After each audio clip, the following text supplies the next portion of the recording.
En un lugar fuera de la comprensión humana, llamémoslo simplemente espacio del Real de ahora en adelante. Angra Mainyu y su compañero observaron en silencio cómo Grand Fisher era eliminado por Avenger. Cuando terminó, solo había una cosa que se podía decir. Mierda. Por una vez, no estoy en desacuerdo contigo. Angra Mainyu se volvió hacia su compañero de residencia. Bueno, fue entretenido, sin duda. Lástima que haya sido tan corto. La figura se encogió de hombros. No importa, supongo. Tengo la sensación de que, de todos modos, la verdadera lucha comenzará pronto. Solo tenemos que ser pacientes. ¿Podría convocar a otro? No, incluso si no consumen tanta energía, más de tus pseudo-servants creados con tu actual almacenamiento de energía solo serían carne de cañón para el verdadero negocio. Además, cualquier otra cosa podría hacer que esos altos mandos pusieran fin a la guerra por completo. Angra Mainyu simplemente se encogió de hombros. Si tú lo dices, segador. Noche, mansión Earthburn. Carilla Matou suspiró mientras se dejaba caer en una silla frente al televisor de la sala de estar. Levantó lentamente el control remoto, sintiendo un breve dolor en su brazo mientras lo hacía, y comenzó a pasar de un canal a otro al azar. Después de regresar de la vista de la batalla entre Avenger y el misterioso Servant, Waver y Ryder se despidieron y regresaron a su residencia. El resto del equipo Emilia estaba pasando el tiempo de diferentes maneras. Kiritsugu estaba mirando un mapa que había colocado sobre la mesa de café, sin duda anotando las ubicaciones de los maestros y los campos de batalla donde los sirvientes ya habían luchado. De hecho, probablemente estaba tratando de adivinar dónde estaría el próximo campo de batalla y el mejor lugar para posicionarse. Al ver su rostro serio, Carilla de veces pensaba que el hombre no tenía emociones, que era simplemente un asesino frío y metódico. Entonces vería cómo cada vez que Kiritsugu miraba a su esposa, esos ojos fríos como una piedra se descongelaban ligeramente, y veía al hombre debajo de la máscara. Podía respetar a un hombre así, especialmente después de enterarse de la existencia de su hija, Ilya. Mailla estaba leyendo un libro en un rincón de la habitación, aunque Carilla estaba dispuesta a arriesgarse a adivinar que también estaba viendo a Carilla y su sirviente. Siempre estaba alerta, incluso cuando no había enemigos a la vista. Por otra parte, él mismo no era ajeno a la paranoia. Saber y Berserker estaban hablando entre sí sobre sus pasados, contando sus logros más orgullosos y sus camaradas. Sin embargo, Carilla sintió que se trataba de un asunto personal, algo de lo que había que hablar con su consentimiento, y decidió ignorarlos. Iri y Sul estaban teniendo una conversación sorprendentemente profunda sobre el tema de la música, una conversación que ambas partes estaban disfrutando bastante. Un vistazo rápido reveló que Iri estaba tratando de convencer a Sul de que tocara una pieza en el piano dentro de la sala de estar, mientras que Sul se rascaba la parte posterior de la cabeza furiosamente y trataba de convencerla de que su forma de tocar no era tan buena para escuchar. Carilla soltó una risita breve. El chico era natural, por lo que podía ver. Durante su tiempo en la ciudad con Waver y Ryder, habían entrado en una tienda de música y Sul había tocado un poco el piano cuando pensó que todos ya se habían ido. Sin embargo, Carilla y Saber se habían quedado un poco atrás y pudieron escuchar algo de eso. La canción era oscura y misteriosa, pero parecía encajar con él. Era fácilmente tan bueno como otros pianistas que había escuchado. Podría ganar fácilmente algo de dinero y un nombre jugando, eso es todo lo que puedo decir.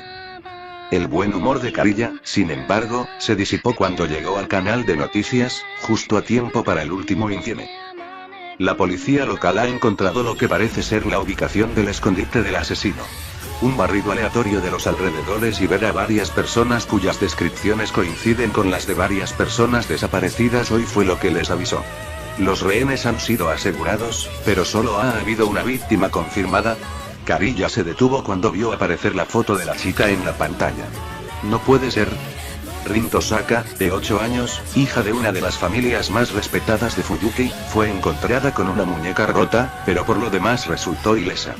Actualmente ha sido trasladada al hospital Fuyuki. Carilla literalmente saltó de su silla y se volvió hacia Sul y Berserker, ya notando que estaban terminando sus conversaciones y volviéndose hacia él con expresiones tanto de concentración como de ligera preocupación. Parecería que habían estado prestando atención a las noticias mientras hablaban. Antes de que Carilla pudiera decirle una palabra, Zul se rompió el cuello y simplemente dijo: listo para irte cuando tú lo estés. Berserker también asintió. Carilla no pudo evitar sonreír un poco. Sabían lo mucho que Rin significaba para él por sus conversaciones en las calles. No era la primera vez que se alegraba de que hubieran sido convocados como sus sirvientes. Dudaba que el original hubiera sido tan comprensivo. Se volvió hacia Kiritsugu, quien levantó la vista hacia él. Solo trata de evitar pelear contra Tosaka. Lo último que necesitamos es una pelea con muchos testigos. Carilla asintió de mala gana. Por mucho que quisiera luchar contra Tokiomi, esas cosas tendrían que esperar. Además, sabía que Berserker tendría pocas posibilidades contra Archer solo. Zul se transformó en su forma de guadaña, y Maka lo agarró. Luego, los tres se dirigieron a la puerta. Buena suerte, gritó Saber. Ten cuidado, agregó Iris bien. Al unísono, asintieron y se fueron rápidamente. Iglesia de Fuyuki. Risei Kotomine suspiró cuando Assassin le informó de lo que su familiar había visto. Honestamente, no sabía si estar feliz o estresado. Por un lado, el misterioso asesino se había revelado como una especie de pseudo sirviente y ahora estaba muerto, por lo que ya no había necesidad de temer por el secreto de la guerra. Por otro lado, su muerte había causado una gran cantidad de daños colaterales que la gente iba a notar por la mañana. Iba a ser un dolor de cabeza limpiar el estacionamiento, desarrollar una historia de Tapalera, hipnotizar a la gente para que creyera la historia de Tapalera, llamar tanto a la asociación de magos como a la iglesia para que ayudaran, y lidiar con las consecuencias de los altos mandos de ambas organizaciones. Aún así, no era nada comparado con lo que tuvo que lidiar durante la Tercera Guerra del Santo Grial. Explosiones, varios cientos de muertes, sirvientes que no deberían haber existido. Las consecuencias de eso habían sido suficientes para que su cabello castaño se volviera plateado a una edad temprana. Risei alzó la vista hacia el sirviente. Gracias, asesino. Puedes volver a ayudar a Kirei. Assassin asintió, notando la expresión en su rostro y decidiendo que necesitaba buenas noticias. No te preocupes, padre. Tu hijo sobrevivirá, te lo prometo. Debería estar consciente por la mañana, si es que hay alguna consolidación. Risei se permitió una pequeña sonrisa. Significa mucho, asesino. Assassin asintió una vez más y desapareció. Risei lo vio irse, luego metió la mano en un armario y se sirvió una copa de vino. Luego tomó el teléfono de su escritorio y se preparó para llamar a la iglesia para que enviara miembros que ayudaran en el encubrimiento. Los miembros de la asamblea del octavo sacramento deberían hacerlo muy bien. Risei pensó para sí mismo mientras se preparaba para marcar el número necesario. Pero algo lo detuvo. Comenzó a pensar seriamente en cómo había ido la guerra, en lugar de descartar los eventos como intrascendentes. Pensó en cómo el catalizador de su hijo, que debería haber convocado a Hassan y Saba, convocó a la figura enmascarada de naranja. Pensó en cómo, por mucho que lo intentara, Tokiomi y él mismo no podían encontrar ninguna evidencia de la existencia de asesino, Lancer, berserker o caster en la historia o la leyenda. Pensó en el hecho de que el sirviente de la clase Vengador, que era una clase irregular destinada únicamente a ser un contenedor para el dios persa de la oscuridad, había sido convocado nuevamente y sin un maestro, lo que elevó el número de luchadores en la Guerra del Santo Grial a 8. Finalmente, pensó en el hecho de que había aparecido un pseudo sirviente, a pesar de que eso debería haber sido completamente imposible. Esta guerra no se parece en nada a ninguna de las anteriores que la precedieron. Finalmente concluyó para sí mismo. ¿Pero qué significa esto? ¿Está la guerra siendo manipulada por algún otro poder? ¿Algo que nadie esperaba? Hizo una pausa y luego, con mano temblorosa, metió la mano en el cajón de su escritorio y sacó un viejo trozo de papel con un número de teléfono garabateado en él. Un recuerdo volvió a él. Un recuerdo que no se había molestado en volver a visitar en 60 años, desde el final de la Tercera Guerra del Santo Grial. Risei se paró frente a la cruz dentro de la iglesia, mirándola en una compilación silenciosa. Recordó brevemente los acontecimientos de las últimas 3 semanas. La pesadilla que fue la Tercera Guerra Santa finalmente había terminado. Nunca antes se habían doblado tanto las reglas de la guerra. Los Einzbern, tratando de perder la oportunidad de reclamar la tercera magia, subvirtieron el sistema habitual en un intento de convocar al dios zoroástrico, Angra Mainyu. Fue convocado como Vengador, reemplazando a la clase Berserker, pero era un Servant débil sin ninguna habilidad verdadera. La familia Edelfelt tenía 2 maestros, cada uno con el mismo sirviente de clase sable debido a su rasgo único de hechicería. Durante el transcurso de la guerra, hubo batallas por el Grial Menor con el ejército imperial y los nazis también, debido a que la guerra ocurrió en vísperas de la Segunda Guerra Mundial, y la lucha se desarrolló en la capital imperial. Abejer se perdió al principio del conflicto, mientras mantenía la reputación de la clase Saber, al menos una de las hermanas Edelfelt llegó al final. Finalmente fueron derrotados por los Tosaka y, aunque se desconocía el destino de la hermana menor, la hermana mayor huyó del país, prometiendo no volver jamás. Al final, no importó. El Grial Menor fue destruido durante la batalla final antes de que se pudiera decidir el vencedor, por lo que el ritual perdió sentido y fracasó. La familia Tosaka no había reclamado el Santo Grial. El propio Risei había visto mucho más derramamiento de sangre del que cualquier hombre de 20 años debería haber visto. Vio cómo los sirvientes se veían obligados a lidiar tanto con el ejército imperial como con los nazis, matando a innumerables soldados y tomando muchas vidas inocentes en el fuego cruzado. La presión de intentar mantener en secreto la guerra del Grial en medio del caos, incluso con la ayuda de la Iglesia y la Asociación de Magos, era casi imposible. Sin embargo, hubo un punto positivo. Intervención divina, por así decirlo. El propio Gran Grial había reconocido el peligro, y fue tan lejos como para convocar a una nueva clase de sirvientes para vigilar la guerra. El sirviente de la clase gobernante, cuya lealtad residía únicamente en el Santo Grial, tenía un propósito. Para proteger el concepto mismo de la guerra del Santo Grial. El gobernante se había aliado con Risei y ayudó a controlar el caos. El gobernante había ordenado a los sirvientes, usando los sellos de mando que le había otorgado el Santo Grial, que dejaran de luchar entre sí y se ocuparan primero tanto de los nazis como del ejército imperial. Los 2 ejércitos, 2 de las fuerzas de combate más poderosas y mortíferas de la Tierra, no tenían ninguna posibilidad contra los 9 sirvientes, que demostraron lo superiores que estaban en comparación con los simples humanos. En apenas 3 días, habían reducido ambos ejércitos a solo el 1% de su número original de 3.000 nazis y 9.000 soldados imperiales. El gobernante incluso había usado los sellos de mando para mejorar los poderes de los sirvientes para lidiar con ellos más rápido. Después de eso, Ruler había servido como guardián de la ubicación del lugar de invocación del Grial, siendo personalmente responsable de la muerte de uno de los sables, así como del asesino. A pesar del hecho de que nunca reveló su nombre o incluso su rostro a Risei, se había convertido en un aliado de confianza, alguien que aseguraría que la guerra del Grial llegara a su conclusión. Es irónico que ese mismo sirviente fuera la razón por la que el Grial Menor fue destruido. El gobernante, poseído por alguna locura u orden oculta del Grial, lo destruyó a la vista de los Tosaka y de las hermanas Edelfelt restantes, alegando que era un dispositivo repugnante que nunca sería utilizado por el hombre. El porqué exacto nunca se supo, ya que Ruler aparentemente fue destruido en la reacción violenta de la destrucción del Grial, muriendo con una sonrisa en su rostro. La reacción violenta también consumió el edificio en el que se encontraba el Grial en llamas. Risei, que había estado dentro del edificio esperando ver el triunfo de los Tosaka, había pensado que iba a morir. Risei negó con la cabeza.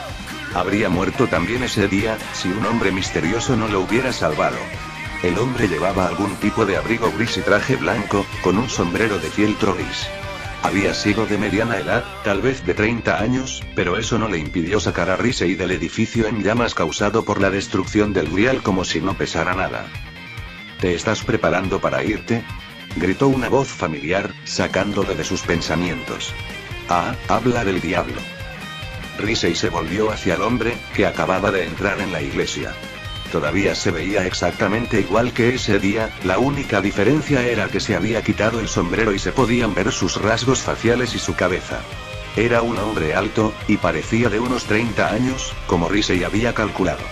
Tenía el pelo ondulado, castaño oscuro, que terminaba en la base del cuello, despeinado y con raya al medio. Sus ojos eran de un gris azulado y también tenía una perilla descolorida. Se comportó con una mirada un poco aburrida y una expresión algo perezosa, pero sus ojos estaban alerta. Sí, respondió Risei, sin saber muy bien por qué estaba siendo tan cordial con este extraño, incluso si le salvó la vida. Tengo que regresar a Inglaterra en un avión dentro de las próximas 2 horas. Ya veo, continuó el desconocido, su voz, aunque tenía un tono ligeramente aburrido, era bastante conversacional. ¿Disfrutaste de tu tiempo aquí? A pesar de estar a punto de morir. Efectivamente. Fue un buen cambio de ritmo. Risei se aventuró entonces con su propia pregunta. ¿Por qué estás aquí? El hombre se encogió de hombros. Aquí. Bueno, me gustaría decir que tenía curiosidad por ver cómo estaba el hombre que salvé de ese edificio, lo cual es cierto. Quiero decir, solo ha sido, ¿qué? ¿Una semana? Se quedó en silencio mientras Risei asintió. También me gustaría decir que estaba aquí para presentar mis respetos a todas las personas que seguramente han muerto en las últimas 3 semanas, lo cual también es cierto. Risei empezaba a preocuparse un poco. ¿Podría este hombre? Pero creo que la verdadera razón por la que estoy aquí es el hecho de que quería conocer en persona a uno de los hombres involucrados en esta pequeña guerra del Santo Grial. Risei recordó cómo el hombre había revelado que sabía todo sobre la guerra secreta, incluyendo la existencia de los sirvientes y varios de los maestros. Casi había entrado en pánico, preguntándose quién era este hombre, hasta que reveló que no tenía intención de contárselo a nadie. El hombre había revelado que su nombre era Raymond Stark, miembro de una organización secreta cuya existencia era un secreto muy bien guardado. Era conocida como Ordinis Sancti Gladius, o la Orden de la Espada Sagrada, una de las organizaciones de más alto rango en el mundo. Su deber era eliminar las amenazas sobrenaturales, como los vampiros, y evitar que el público se enterara de tales amenazas sobrenaturales y de la existencia de la magia. Ordinis Sancti Gladius, sin embargo, se diferenciaba en este aspecto de otras organizaciones como la Iglesia o, en ocasiones, la Asociación de Magos, que compartían la misma misión por una sencilla razón. Emplearon voluntariamente esas mismas amenazas sobrenaturales para lidiar con el problema. La organización consistía, por lo que se le permitió saber a Risei, de 3 apóstoles muertos de alto nivel, un hombre lobo centenario, varios híbridos mitad humanos, homúnculos e incluso un bebé dragón como mascota no oficial. Cuando Risei le preguntó qué era, simplemente se encogió de hombros y dijo que era algo un poco diferente a ellos. Mencionó que una vez conoció a Abraham Lincoln y al general George S. Patton. Ambos eran buenos compañeros de bebida, aunque nunca los encontrara en el mismo bar con él. También mencionó que una vez le dio un puñetazo en la cara a Jimmy Carter, diciendo que era un imbécil. De todos modos, la iglesia había considerado oportuno contratar a Sancti Gladius para una misión.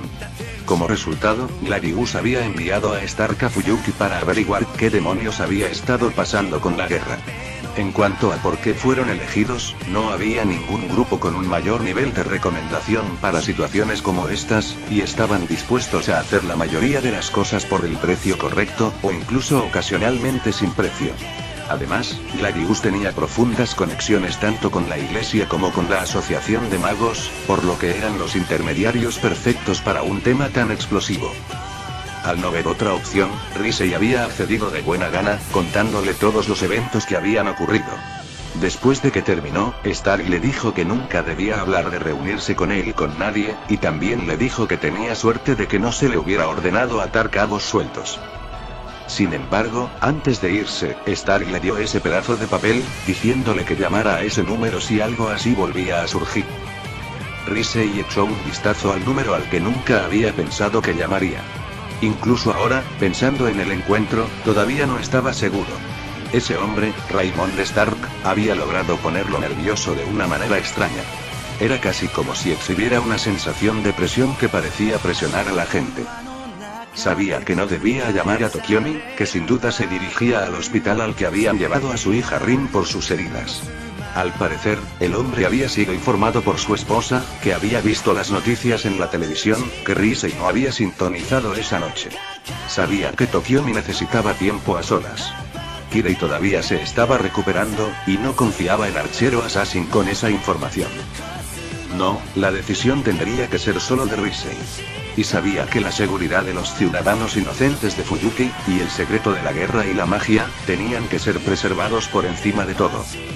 Levantó el teléfono y marcó el número. Esperó a que le desviaran la llamada, y luego tragó saliva cuando oyó hablar a alguien. «Hola», dijo una mujer al otro lado de la línea. «Sí, soy Risei Kotomine, supervisor de la Cuarta Guerra del Santo Grial». Risei hizo una pausa mientras tomaba aire. Deseo hablar con el jefe de Ordinis Santi Gladius. Fuyuki Hospital. Tokiomi Tosaka se paró junto a la puerta de la habitación de su hija, esperando a que su esposa Aoi terminara de hablar con Rin primero. Si bien ciertamente quería entrar y ver con sus propios ojos que Rin estaba bien, sabía que su esposa lo necesitaba más que él en ese momento. Por ahora, se contentaba con esperar. Hacía unos 10 minutos que se había estado preparando para salir de la finca con el fin de cumplir su promesa anterior de visitarlos a ambos para garantizar su seguridad. De hecho, tenía un pie fuera de la puerta antes de recibir una llamada de su esposa. Al parecer, había visto la noticia y llamó en cuanto la vio. No había perdido tiempo en irse al hospital, solo se detuvo el tiempo suficiente para recoger a Aoi en la estación de tren. ¿Cuál fue el secreto de su rápida llegada? Un poco de hipnotismo y $200 para un conductor competente. Tokiomi era un defensor del uso de la magia y el dinero en combinación cuando era necesario. Encontró que era uno de los argumentos persuasivos más efectivos que existían. Fue sacado de sus pensamientos cuando la puerta se abrió y Aoi salió. Se dio cuenta de que parecía estar bien, sin lágrimas, por lo que Rin probablemente estaba bien. Aún así, se sintió obligado a preguntar: ¿cómo está? Aoi lo miró. Los médicos dicen que, aparte de la muñeca rota y algunos moretones, está perfectamente bien, dijo mientras sonreía brevemente. Sin embargo, está un poco cansada. Él asintió, luego entró en la habitación él mismo, cerrando la puerta detrás de él. Luego miró bien a Rin, que actualmente estaba acostado en la cama del hospital, luchando por mantenerse despierto. Vestía una bata blanca de hospital y su mano y muñeca izquierdas estaban enyesadas. Sin embargo, notó algo que su esposa no había notado, o al menos no mencionó. El objeto en cuestión era una cruz de plata que llevaba colgada del cuello. Su mano libre lo agarraba en ese momento con un tornillo de banco, como si fuera algo precioso para ella. Sabía que nunca le había dado algo así. ¿Un regalo de un compañero de clase? A pesar de todo, decidió que se había quedado callado el tiempo suficiente. Tosió brevemente en la mano. Rin susurró: ¿estás despierto? Ella abrió los ojos por completo y lo miró. ¿Padre? Sonrió. ¿Qué, pensaste que solo tu madre estaría de visita? Observó cómo ella se reía un poco al oír eso. Supongo que no. ¿Qué pasa? Tokiomi sabía que esta pregunta saldría a relucir, y respiró hondo. Rin, dime la verdad. ¿Por qué estabas fuera de casa? Tu madre dijo que te fuiste a la cama hace casi 3 horas. Rin no miró a su padre a los ojos mientras respondía. Yo quería encontrar a mi amigo Kotone. Ella no estaba en la escuela hoy, y pensé, se quedó callada. Pensabas que el asesino la había atrapado. Él observó cómo ella asintió. Así que fuiste a la ciudad con la esperanza de poder encontrarla. Ella asintió de nuevo. Entonces, ¿qué pasó? Se movió un poco en la cama antes de contestar. Bueno, el asesino me encontró y casi me atrapa. ¿Casi? Rin asintió. Alguien me salvó. Tokiomi se detuvo cuando escuchó eso. Si lo que había deducido era correcto, el asesino era probablemente un sirviente. Lo único que podía vencer a un sirviente era otro sirviente. ¿Quién? No lo sé, dijo Rin demasiado rápido. Nunca dijo su nombre. Sabía que Rin probablemente estaba omitiendo algo, pero no tenía el corazón para tratar de obligarla a contarlo, no después de todo lo que había pasado esa noche. Bueno, después de que te salvó, ¿qué hizo? Luchó contra el asesino y ella se quedó callada de nuevo, y él notó que parecía estar recordando lo que le había sucedido. Por la expresión de su rostro, probablemente no fue agradable. ¿Lo cuidaste? Se ofreció. Parecía bastante contenta por la frase. Sí, lo hizo. ¿Y luego qué? Rin continuó, esta vez con menos reticencia. Bueno, él se enteró de dónde el hombre había estado reteniendo a todos, así que me trajo conmigo. Encontramos a Kotone y a todos los demás, y los liberamos. Después de eso, desapareció. ¿Cómo te las arreglaste para romperte la muñeca? Bueno, cuando el asesino me agarró y llegó el hombre, me tiró al suelo. Aterricé sobre mi muñeca y me la rompí. Rin tartamudeó. Tokiomi levantó una ceja por la forma en que respondió. Sabía que había algo más que eso, pero lo dejó pasar. Luego reflexionó sobre los posibles sirvientes que podría haber sido el hombre que la salvó. Rin había dicho que era un hombre, por lo que Berserker y Saber estaban fuera de discusión. Luego volvió a levantar la vista. ¿Qué aspecto tenían el hombre y el asesino? Rin parecía un poco confundida, pero respondió. Bueno, el hombre tenía el pelo negro y vestía un abrigo rojo y un sombrero. No parecía que fuera de Japón. El asesino llevaba una máscara de calavera blanca, así que no podía decirlo. ¿Mascarilla blanca? Ninguno de los sirvientes tiene eso. Pero el pelo negro, la ropa roja, eso solo podía ser Avenger. Pero, ¿por qué? Vengador no le había parecido a Tokio ni el tipo de persona que dejaba testigos, ni siquiera ayudaba a la gente. Simplemente suspiró para sí mismo, luego miró a Rin, que lo miraba expectante, pero con un toque de preocupación. Sabía lo que vendría después. Rin, sé honesto conmigo. ¿Por qué no me lo dijiste antes, en lugar de salir corriendo por tu cuenta? Trató de mantener algunos de los tonos más negativos fuera de la declaración, aunque se filtró un poco. Ella no quería mirarlo a los ojos. Bueno, yo solo quería ayudar a mi amigo Kotone, y, bueno, se quedó callada por el nerviosismo. Rin, mírame. Ella volvió a levantar la vista lentamente mientras él continuaba con la voz más suave y amable posible. No estoy enojado contigo, simplemente estoy preocupado por tu seguridad. No quiero verte lastimado así otra vez. ¿De acuerdo?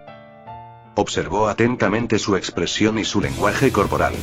Si bien su expresión de incomodidad no había cambiado, podía ver que su lenguaje corporal era más relajado. Sí, padre. Se acercó y le frotó la cabeza juguetonamente. Tengo que irme. Nos vemos por la mañana. Ella asintió mientras él se daba la vuelta. Todavía sentía curiosidad por la cruz, pero decidió que podía esperar hasta que la viera la próxima vez. Abrió la puerta y salió, volviéndose para mirar a Aoi. Bueno, supongo que tenemos que... Se detuvo al notar que ella no se había vuelto hacia él. Todavía miraba hacia el pasillo, sus ojos se abrieron de par en par por sorpresa y griega. ¿Miedo? Se giró en la dirección en la que ella miraba, solo para detenerse cuando vio lo que ella hacía. Dos pares de ojos se miraron fijamente. Un par, de un azul intenso, y el otro, uno marrón y otro blanco lechoso. Sin embargo, compartían una cosa en común. Eran los ojos de dos hombres que condenarían sus almas al infierno para obtener lo que querían. Y ahora, esos dos hombres se miraron el uno al otro con sorpresa, a pesar de que ambos sabían en retrospectiva que deberían haber esperado al otro. Kari Yamatou estaba de pie en el pasillo con Berserker y Sul detrás de él, simplemente mirando a Tokio y Aoi. La tensión era tan espesa que podías cortarla con una daga oxidada. Berserker, sorprendentemente, fue quien mejor lo resumió. Bueno, mierda. Reamskate. Kirei continuó observando la vida de Assassin, obteniendo una comprensión más profunda de su sirviente. Se había encontrado bastante inmerso en ella. Assassin creció sin saber quiénes eran sus padres, dejándolo solo y obligado a valerse por sí mismo. Debido a esto, soñaba con convertirse en el líder de su aldea ninja de Konohagakure, el Hokage, para que la gente de la aldea reconociera su existencia. Con este fin, se inscribió en la Academia Shinobi. Esto había llevado a una escena un tanto humorística de él llegando tarde a la ceremonia de inscripción, pero afortunadamente para él, esa chica de antes, Rin Nohara, le entregó sus documentos de orientación. Kirei ojeó la siguiente parte, deteniéndose para ver a Assassin graduarse a la edad de 9 años, y luego nuevamente cuando fue colocado en un equipo con Rin, el chico de cabello plateado de antes con el nombre de Kakashi Atake, y su líder, Minato Namikaze, el hombre alto y de cabello rubio. Avanzando un poco más, observó cómo participaban en los llamados exámenes Chunin, solo para ver a Assassin fallar 3 veces. La primera vez llegando tarde a la segunda parte del examen debido a que se detuvo para ayudar a una anciana, la segunda vez intentando impresionar a Rin usando el justo de estilo fuego especial de su clan, solo para atragantarse con el caramelo que la anciana le había dado y que un tipo con cejas enormes le entregara a él, y la última vez falló ante el mismo tipo en la parte final del examen a pesar de entrenar extensamente en el período intermedio. Dicha persona fue golpeada por Kakashi y se convirtió en un Chunin. Sin embargo, Assassin alcanzó el rango más tarde, a la edad de 11 años. ¿Es este verdaderamente el hombre que se convertiría en mi siervo? Kirei no pudo evitar pensar para sí mismo mientras miraba esto. Sin embargo, pudo ver las similitudes entre los dos. Ambos deseaban o habían deseado encontrar algún propósito a sus vidas, y lo perseguían con fervor. Como tal, podía entender el deseo de Assassin de convertirse en Hokage, incluso si no comprendía completamente el deseo más profundo y emocional. Sin embargo, a pesar de las similitudes, sabía que Assassin, al menos en este punto, había encontrado más significado a su vida que él mismo. Sacudiendo la cabeza, Kirei continuó observando. Saltando un poco hacia adelante, se dio cuenta de que estaba llegando a una parte importante de la vida de Assassin. Si la forma en que los recuerdos parecían ganar aún más detalle y realismo en comparación con las partes anteriores, a veces nebulosas y confusas, era una indicación. Kirei vio cómo estallaba la Tercera Guerra Mundial Shinobi, que había comenzado debido a un declive en el poder nacional de los llamados 5 grandes países, las tierras de la tierra, el rayo, el viento, el agua y el fuego, que era el país del que provenía Assassin.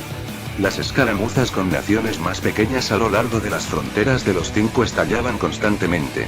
La prolongada guerra extendió gradualmente sus fuegos por todas partes, hasta que finalmente se convirtió en el conflicto a gran escala de la Tercera Guerra Mundial Shinobi. Esta guerra se convirtió en una guerra de desgaste sin precedentes, atormentando a todas las naciones con escasez de potencial bélico.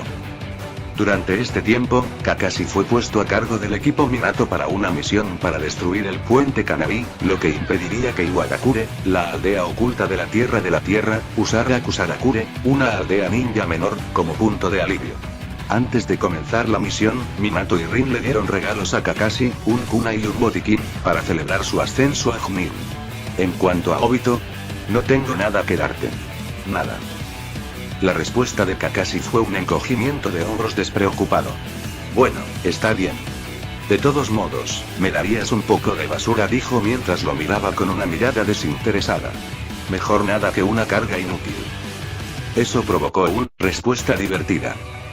Lo que no veo es cómo diablos un tipo como tú llega a ser Chunin. Kirei observó algo divertido mientras los dos continuaban discutiendo, pero prestó más atención cuando Obito mencionó despertar a su Sharingan, el Kekkei Genkai de su clan, el Uchiha. Se preguntó brevemente si ese era el significado detrás de sus ojos, o al menos uno de ellos. A pesar de todo, continuó observando en silencio mientras el equipo comenzaba su misión.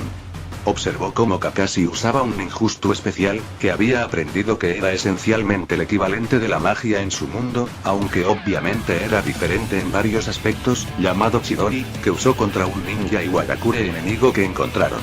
Sin embargo, se dio cuenta de que esencialmente le otorgaba a Kakashi una visión de túnel, lo que lo hacía algo poco práctico en combate, como se demostró durante la batalla cuando fue golpeado en el hombro. De cualquier manera, Kirei vio cómo su líder Minato acababa con el ninja enemigo, rompía otra discusión entre Obito y Kakashi, y continuaron su camino.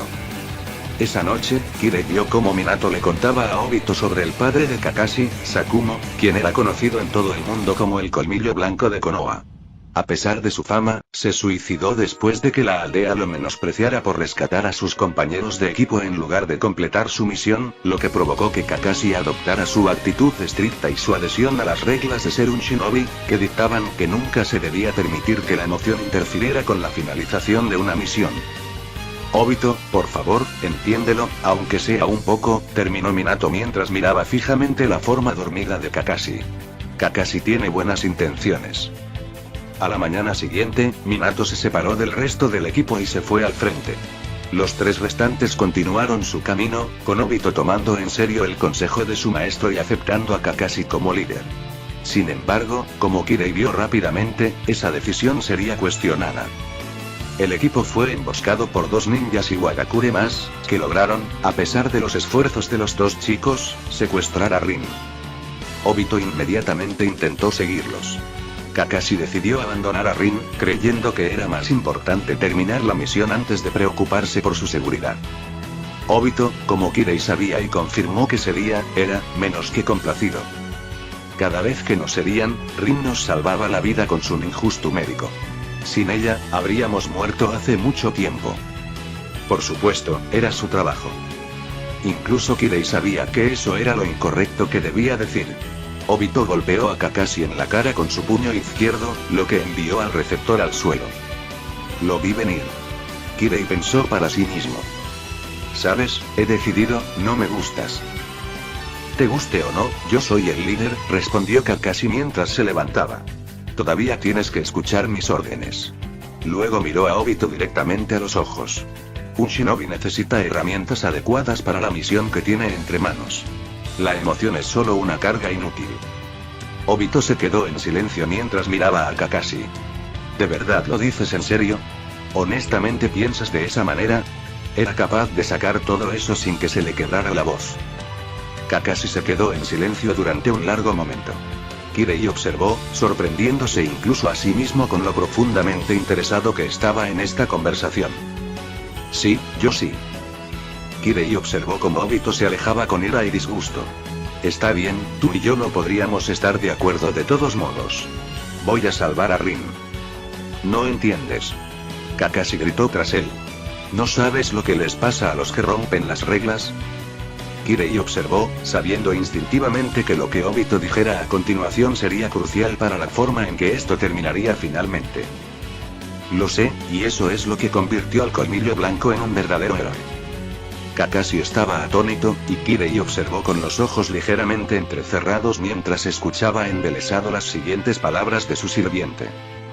Los que rompen las reglas son basura, pero los que abandonan a sus compañeros son peores que la basura.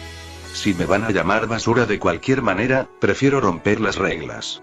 Y si eso de alguna manera me convierte en algo menos que un verdadero shinobi, Obito se giró para mirar a Kakashi directamente a los ojos, entonces aplastaré a todos los llamados shinobi reales! Exclamación de cierre.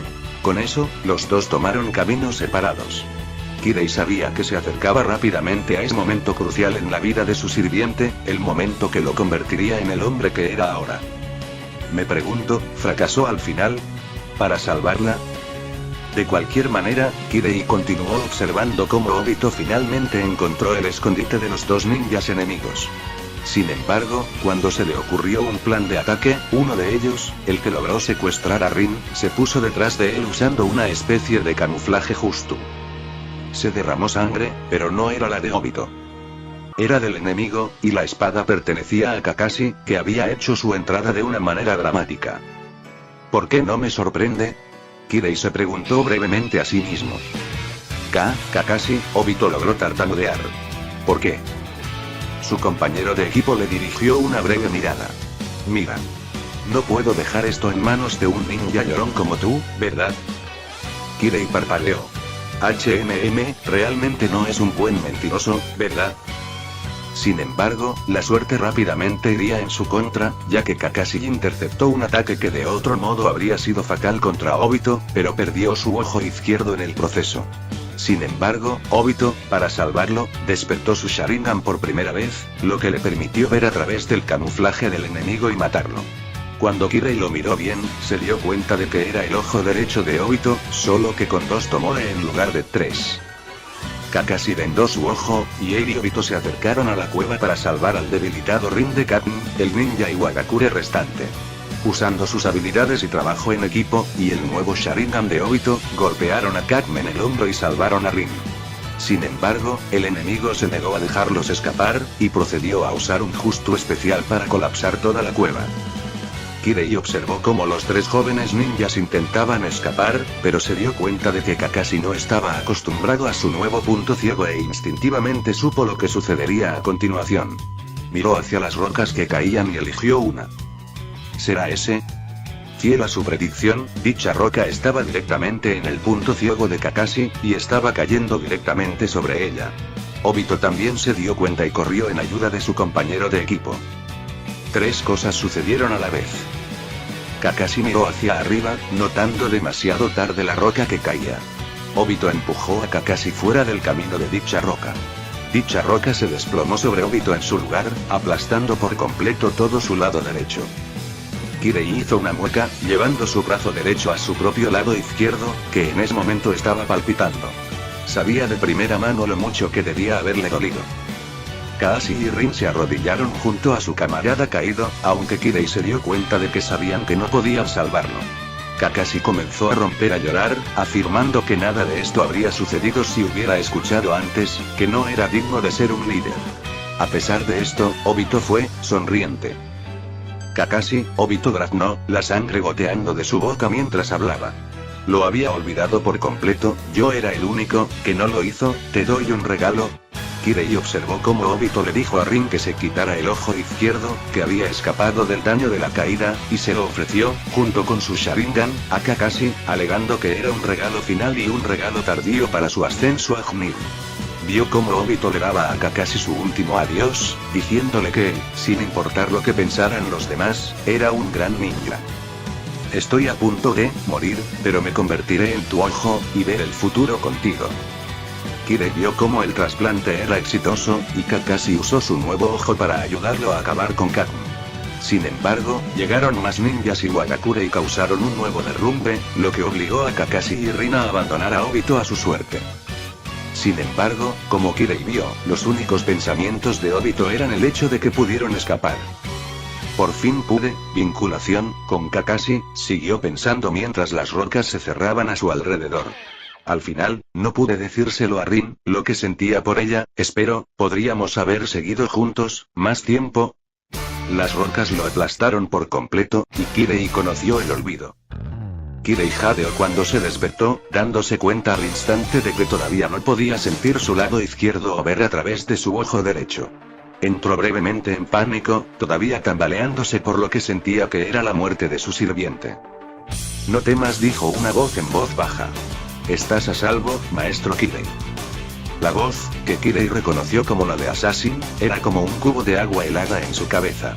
Se obligó a sí mismo a calmarse y comenzó a reevaluar su posición. Se dio cuenta de que estaba en su habitación, por lo que Assassin al menos había logrado alejarlos. Se dio cuenta de que estaba atado a una mesa de metal que nunca había visto antes, por lo que asumió que Assassin la había traído. Lo siguiente que se dio cuenta fue que, aparte de las vendas que cubrían completamente su cuerpo y la mayor parte de la cara, excepto su mitad derecha, estaba completamente desnudo.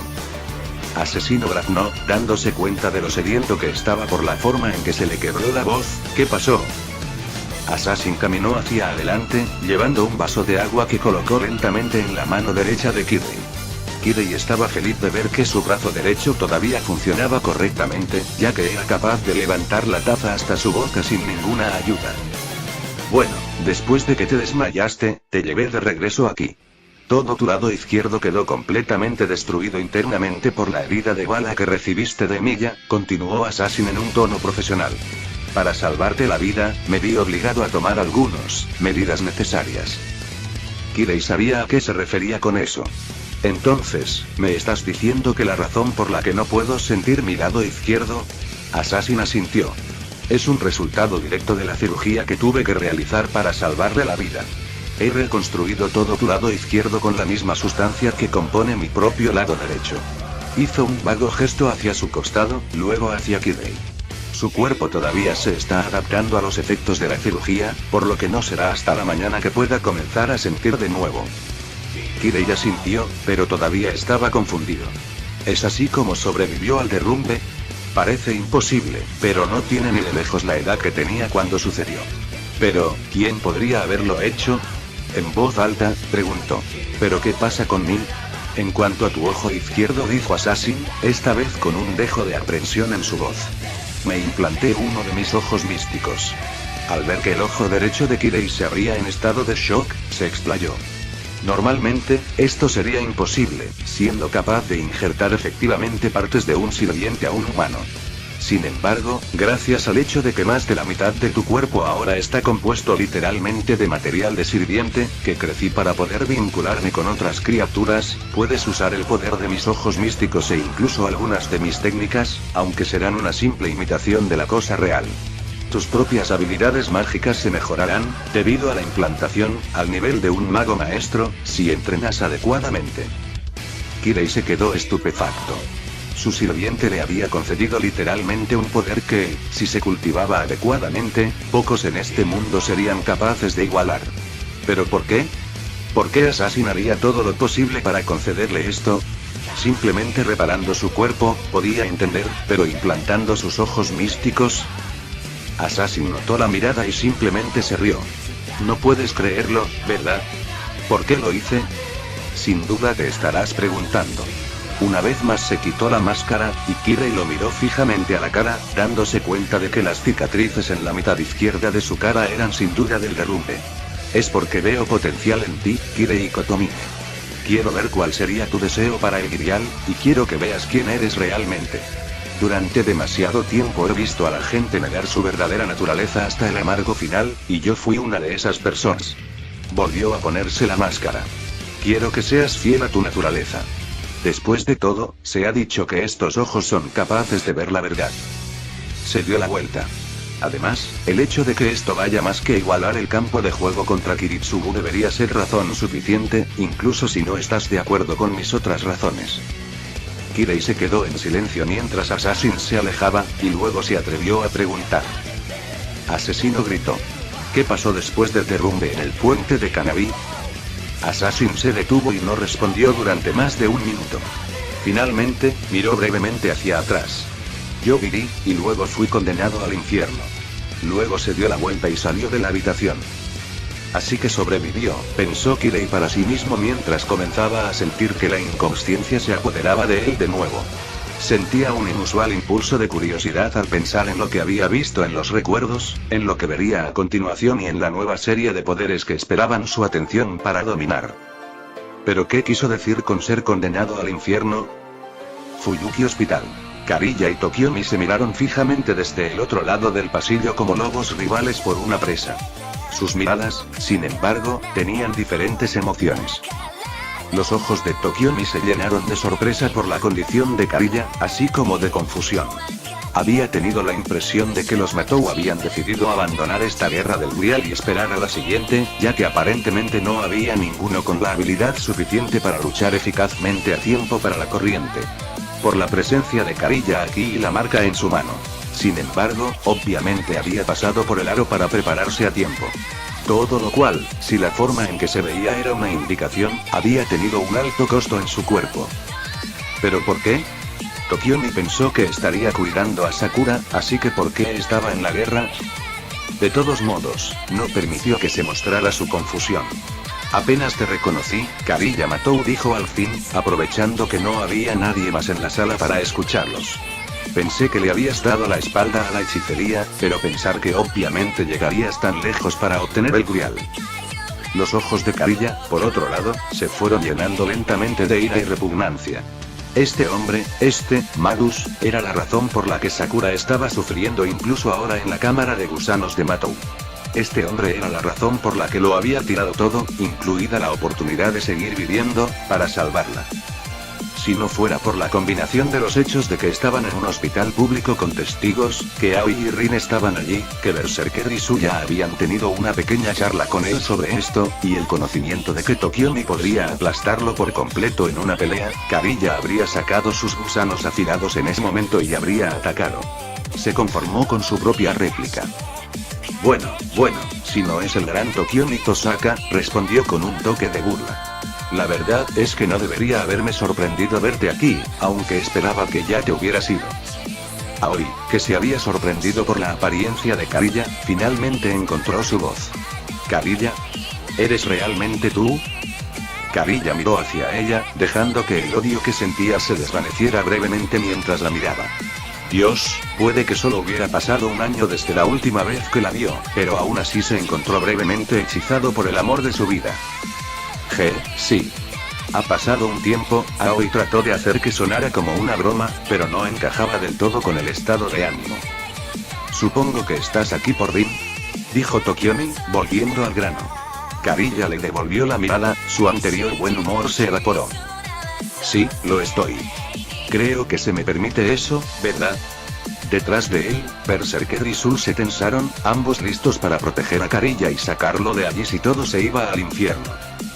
Sin embargo, Tokiomi, para sorpresa de todos los demás, se giró para mirar a Aoi. Aoi, por favor, regresa a la mansión. Prometo volver con Rin en poco tiempo. Aoi miró a Tokiomi, luego a Kariya, y finalmente a Berserker. Finalmente, ella asintió y comenzó a alejarse. Sin embargo, todo el mundo se dio cuenta de que no le gustaba. Tokiomi la vio irse, luego se volvió hacia Kariya. Si deseas hablar con Rin, no te detendré. Kariya se sorprendió.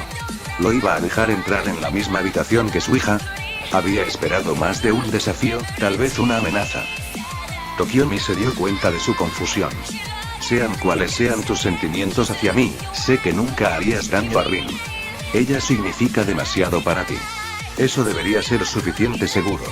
Luego se alejó de la puerta, incluso manteniendo sus manos justo donde podían verlas. Sin embargo, hay algo que quiero que hagas después. Kariya miró hacia él, sin siquiera molestarse en ocultar el odio en su mirada. ¿Y qué querría de mí una persona que entregó a su propia hija a un monstruo? Ya ni siquiera se molestó en ocultar el tono despectivo, no desde que Aoi se fue. El mago de traje rojo entrecerró los ojos peligrosamente, pero mantuvo su tono civilizado. Simplemente deseo hablar contigo, dijo mientras señalaba a Berserker y Sul. Incluso puedes traerlos si te hace sentir más seguro. Estaba asumiendo un gran riesgo, lo sabía, pero también era la mejor oportunidad que tenía para saber por qué Kariya estaba luchando. Tenía curiosidad por saber por qué un hombre que había abandonado el camino de un mago, una decisión que Tokiomi despreciaba, había regresado para comprometerse en una guerra que casi garantizaría su muerte. Normalmente, no habría permitido que esa curiosidad se apoderara de él si se hubieran encontrado en cualquier otra circunstancia y simplemente lo habría matado. Pero aquí, sabía que esta era potencialmente la única vez que podría satisfacerlo. Kariya miró fijamente a Tokiomi mientras colocaba una mano en el pomo de la puerta, debatiendo mentalmente si aceptar. Una vez más, agradeció a Berserker y Sul en silencio por hablar con él sobre esto de antemano. ¿Un Kariya?, preguntó Sul mientras estaba en modo avión. Berserker y Kariya estaban montados sobre él mientras volaban hacia Fuyuki. Kariya estaba agarrando a Berserker con fuerza para asegurarse de que no se cayera.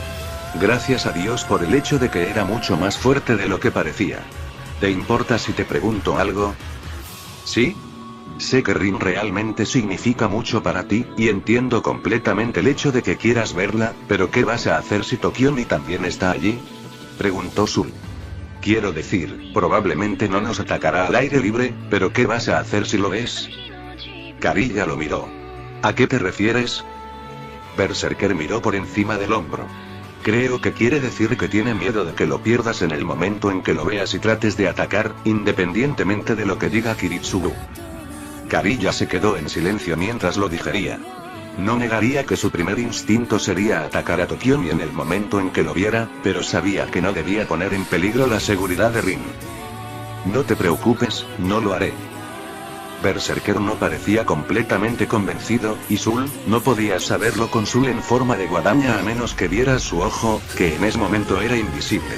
Pero no lo cuestionaron al respecto. Bueno, comenzó Sul de nuevo, ¿sabes por qué Tokiomi regaló a Sakura? Como he dicho antes, las familias de magos tradicionalmente crían a un solo niño como heredero, respondió Kariya. Dado que ya había abandonado a los Matou, quitándome así al único que quedaba con un verdadero potencial mágico, Tokiomi sin duda decidió que era la manera perfecta de asegurarse de que tanto Rin como Sakura recibieran entrenamiento. Como si pudieras llamar a eso entrenamiento, añadió Berserker con disgusto. ¿No debería Tokiomi saber cómo los Matou entrenan a sus magos? No lo sé, tuvo que admitir Kariya. Zouken es un maestro en guardar secretos, especialmente sobre cosas como esa. Aún así, habría esperado que Tokiomi tuviera al menos una idea de lo que era el entrenamiento. ¿Se lo vas a decir?, preguntó Berserker. La forma en que lo dijo era obvio que había estado en su mente durante bastante tiempo. Quiero decir, si supiera de qué se trataba, podría cambiar de opinión. No, no lo haría, contestó Kariya. Tokiomi valora que sus hijos sean más importantes que ellos sean felices. Kariya empezó a decir sé que odias a Tokiomi por lo que le hizo a Sakura, pero creo que estás siendo un poco duro con el tipo. ¿Y qué quieres que haga? No estamos diciendo que debas perdonarlo, o ni siquiera que no debas actuar con enojo a su alrededor, respondió Berserker. Solo estamos diciendo que al menos deberías estar dispuesto a escuchar por qué lo hizo. ¿Sabes lo que dijo una vez Sun Tzu, el famoso general chino que escribió El arte de la guerra? Kariya negó con la cabeza. Él dijo: si conoces al enemigo y te conoces a ti mismo, no debes temer los resultados de 100 batallas. Si no conoces a tus enemigos, pero si te conoces a ti mismo, ganarás uno y perderás otro. Si no conoces a tus enemigos ni a ti mismo, estarás en peligro en cada batalla. Básicamente, ella está diciendo que no puedes entender completamente tu propio lado si no te tomas un momento para entender el del otro, respondió Sul de manera servicial. Por si acaso se te pasó por la cabeza. A mí me pasó la primera vez que lo dijo. Solo porque no te molestas en leer, Berserker refunfunó. Carilla soltó una risita. Lo entiendo, lo entiendo. Luego giró la cabeza hacia un lado. Muy bien, el hospital está justo allí. Todo esto fluyó por la mente de Carilla mientras miraba fijamente a Tokiomi. Al final, tenían razón, y quería saber exactamente por qué Tokiomi delató a Sakura. Muy bien. Tokiomi simplemente asintió. Estaré esperando. Carilla se preparó para girar la perilla, solo para que Sul lo agarrara del brazo. Nos quedaremos aquí y estaremos atentos, susurró Sul en voz baja. Querrás pasar un rato a solas con Rin, y nos aseguraremos de que no intente nada gracioso. Carilla asintió con la cabeza, se volvió hacia la puerta, respiró hondo y entró en la habitación. Omake. Sirvientes diferentes. Lancero. Kainet archivó del medio y miró a su sirviente con el ceño fruncido en su rostro, mientras que su prometida, Solawi, observaba con una mano sobre su boca y sorpresa en sus ojos. No podía culparla, honestamente. Su catalizador original, un remanente de la capa que había usado el legendario Alejandro Magno, le había sido robado. Sin embargo, había tomado precauciones en caso de que uno de sus muchos rivales en la torre del reloj se lo robara. Su catalizador de respaldo, los restos de las espadas místicas Moraltach y Beakaltach, le permitirían invocar a Diarmuid Wine, o Diarmuid de la Mancha del Amor. Realizó el ritual a la perfección, el catalizador fue el verdadero negocio. Entonces, ¿por qué no convocó a Diarmuid, sino aún, a falta de una palabra mejor, hippie? El sirviente era alto, más o menos de la misma estatura que Kainet, y era varón. Era de hombros anchos, y su atuendo consistía en un abrigo negro de cuerpo entero con capucha y una abertura a la altura de la cintura que subía por la espalda, similar a un plumero. Tenía una gran cremallera plateada que se abrochaba en la parte superior y se bajaba para sellar el abrigo. El abrigo también tenía cordones de plata para la capucha decorados con una gran cuenta de plata que colgaba del extremo y un adorno de cadena de plata adornado con 4 grandes cuentas cilíndricas de plata que se sujetaban a un lazo a cada lado de la región de la clavícula. En cuanto a por qué Kainet lo llamaba hippie, había que decir que su peinado ciertamente le correspondía a uno. Su cabello negro estaba peinado en rastas distintivas, con una de estas rastas que se usaba para atar a la mayoría de las otras en una especie de cola de caballo, mientras que 4 rastas más delgadas colgaban frente a su cara, 2 a cada lado. También tenía cejas pobladas y patillas muy gruesas, la última de las cuales se enganchaba alrededor de sus mejillas, paralelas a sus ojos violetas. También tenía un arete en cada oreja. Tenía los brazos cruzados a la espalda y los ojos tenían una mirada calculadora. Eran los ojos de alguien acostumbrado a matar y explotar las debilidades de los demás. Kainet sabía que necesitaría que lo vigilaran. Es obvio por sus expresiones que no soy quien esperaban, el sirviente habló con un ligero acento inglés, sin embargo, les aseguro a ambos que soy de hecho el sirviente de la clase Lancer. ¿Quién de vosotros es mi maestro? Kainet se recuperó de su sorpresa. Lo soy, dijo con algo de enfado. Dime, ¿qué le pasó a Diarmuid? Kainet. Solawi habló, reprendiéndole. Sé que puede que no sea Diarmuid, pero obviamente es un sirviente. Muestra un poco de respeto. Luego se volvió hacia Lancer, con una pequeña sonrisa en su rostro. Perdónalo, pero ha tenido un día estresante. Yo soy Solawi, y te proporcionaré prana adicional para la guerra. El hombre de cabello negro sonrió levemente. Disculpas aceptadas. Se dio cuenta de que Kainet estaba a punto de decir algo más, y rápidamente lo interrumpió. Sin embargo, si insistes, demostraré que soy superior a este Diarmuid en todos los sentidos. Kainet alzó una ceja. ¿Y cómo lo harás? La figura se limitó a extender las manos. Dime, ¿cuántas lanzas podría usar Diarmuid a la vez? Kainet, sin saber a dónde iba, respondió. 2, ¿por qué? De repente, en una ráfaga de viento, 6 lanzas aparecieron alrededor de su cuerpo. Cada uno de ellos parecía idéntico entre sí, con el eje de Vigar en el centro y púrpura en los extremos, separados por bandas doradas. Un extremo de las lanzas tenía la forma de la parte superior de una cruz y era de color púrpura, mientras que la hoja tenía la forma de la parte inferior de la cruz y la parte superior de una especie de cabeza de dragón. Bueno, ciertamente tengo la ventaja en cantidad, diría. Y así, Kainet Archibald del Melloi, junto a Lancer, conocido en vida como Shaldin, el lancero torbellino y número tercero de la Organización 13, entró en la Cuarta Guerra del Santo Grial. Incluso aquellos que supuestamente no tienen corazón, en sentido figurado o no, son vulnerables a sus deseos.